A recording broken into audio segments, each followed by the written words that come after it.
Ang Larik, Bangon at Tarangban Falls ay halos iisang river system lamang. Ang tubig mula sa Tarangban Falls ay umaagos patungo sa Bangon Falls at ang tubig mula dito ay dumadaloy naman diretso ng Larik Falls.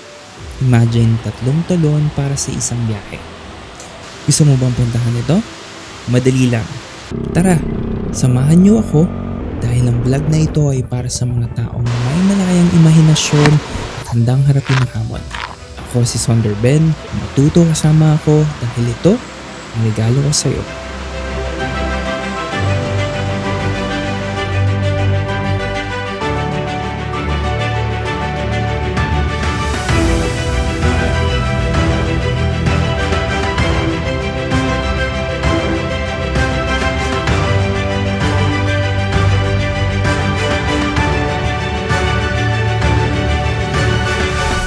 Matatagpuan ang 3 talon na ito sa dulo at norteng bahagi ng Calbayog, na halos nasa boundary na rin ng munisipalidad ng San Isidro, Northern Samar.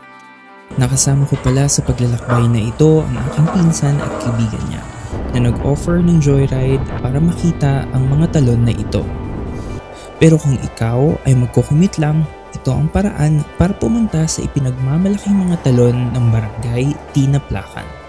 Kung galing ka sa Allen, sakay ka lang ng minibus o Amowek papuntang Calbayog at vice versa kung ikaw naman ay manggagaling sa Calbayog.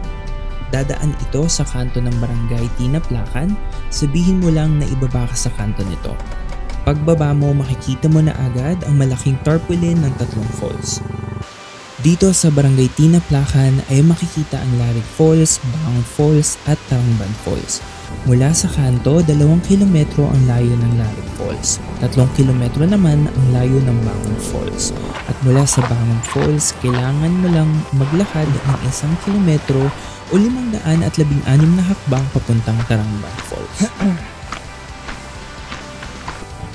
Pero bago yan, kinailangan muna namin magrehistro sa Tanod Outpost. 300 piso ang bayad sa tour guide fee at mandatory ang tour guide para sa safety. Ang tour guide fee na ito ay para na sa 5 tao. Kung wala kang sasakyan ay pwede kang rumenta ng habal-habal papunta sa mga talon. Ang habal-habal ay 100 piso, hindi lang ako sigurado kung balikan na yun. Guys, bago tayo magpatuloy, share some love. Please like this video, share it to your friends, and subscribe or follow me. Damo na salamat.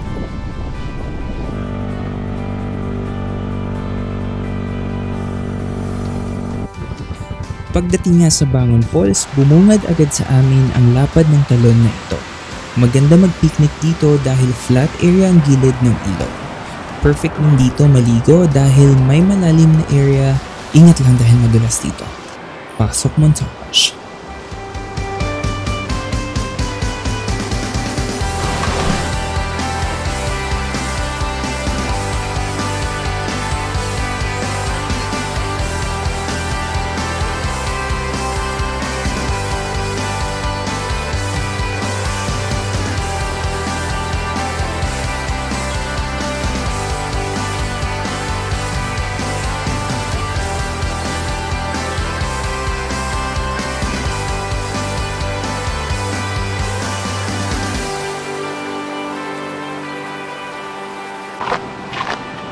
Matapos nga magtampisaw sa Bangon Falls, dumiretso na kami papuntang Tarangban Falls.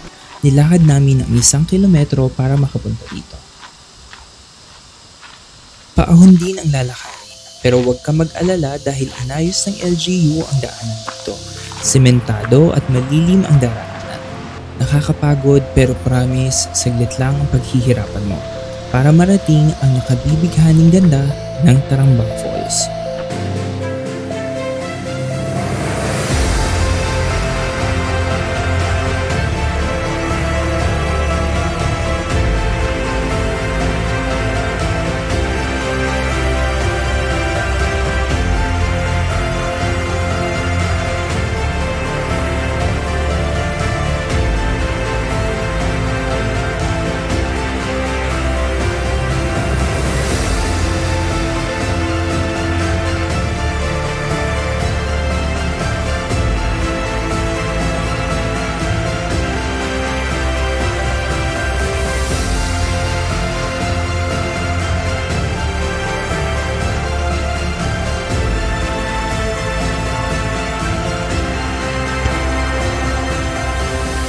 And that's it. Unfortunately, hindi na namin nadaanan ng Larik Falls. Kaya walang montage dito. Hindi maikakaila na ang Calbayog ay tinaguriang City of Waterfalls. Marami pang pwedeng puntahan, marami pang pwedeng madiskubre, kaya ano pang hinahantay mo? Pakadto na sa Calbayog.